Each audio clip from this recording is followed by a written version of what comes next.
That there dog o' mine. Macari the shearer had met with an accident.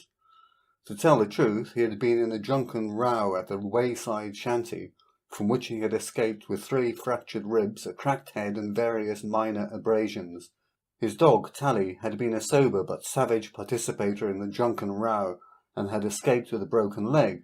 Macari afterwards shouldered his swag and staggered and struggled along the track 10 miles to the Union Town Hospital. Lord knows how he did it. He didn't exactly know himself. Tally limped behind all the way on 3 legs. The doctors examined the man's injuries and were surprised at his endurance. Of course they would take him in, but they objected to Tally.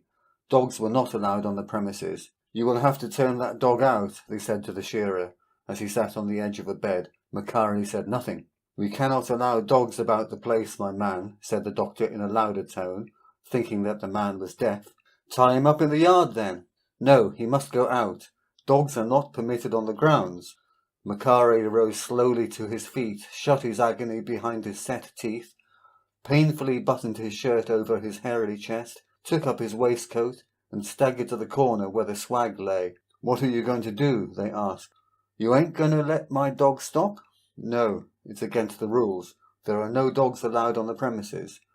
He stooped and lifted his swag, but the pain was too great, and he leaned back against the wall. Come now, man alive!" exclaimed the doctor impatiently. "You must be mad. You know you are not in a fit state to go out. Let the wardsman help you to undress." "No," said Macari.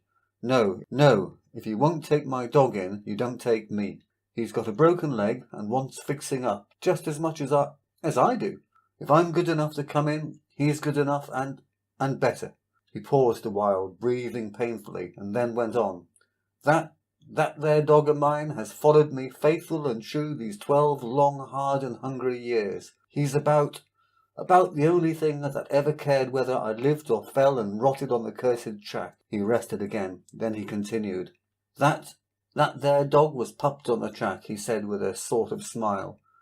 "I carried him for months in a billy can, and afterwards on my swag when he knocked up. And the old slut, his mother, she followed along quite contented, and sniffed the billy now and again just to see if he was all right. She followed me for God knows how many years. She followed me till she was blind, and for a year after. She followed me till she could crawl along through the dust no longer, and then I killed her, because I couldn't leave her behind alive." He rested again. "And this here old dog," he continued, touching Tally's upturned nose with his knotted fingers, "this here old dog has followed me for 10 years, through floods and droughts, through fair times and hard, mostly hard, and kept me from going mad when I had no mate nor money on the lonely track, and watched over me for weeks when I was drunk, drugged and poisoned at the cursed shanties, and saved my life more than once, and got kicks and curses very often for thanks, and forgave me for it all, and fought for me. He was the only living thing that stood up for me against that crawling push of curs when they set on to me at that shanty back yonder, and he left his mark on some of them too, and so did I." He took another spell. Then he drew in his breath, shut his teeth hard, shouldered his swag, stepped into the doorway, and faced around again.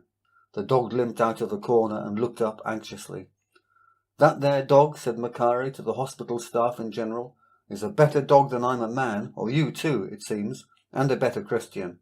He's been a better mate to me than I ever was to any man, or any man to me.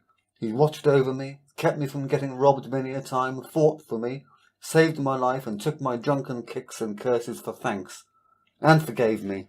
He's been a true, straight, honest, and faithful mate to me, and I ain't going to desert him now. I ain't going to kick him out in the road with a broken leg. Oh, my God, my back!" He groaned and lurched forward, but they caught him, slipped off the swag, and laid him on a bed. Half an hour later the shearer was comfortably fixed up. "Where's my dog?" he asked, when he came to himself. "Oh, the dog's all right," said the nurse, rather impatiently. "Don't bother. The doctor's setting his leg out in the yard."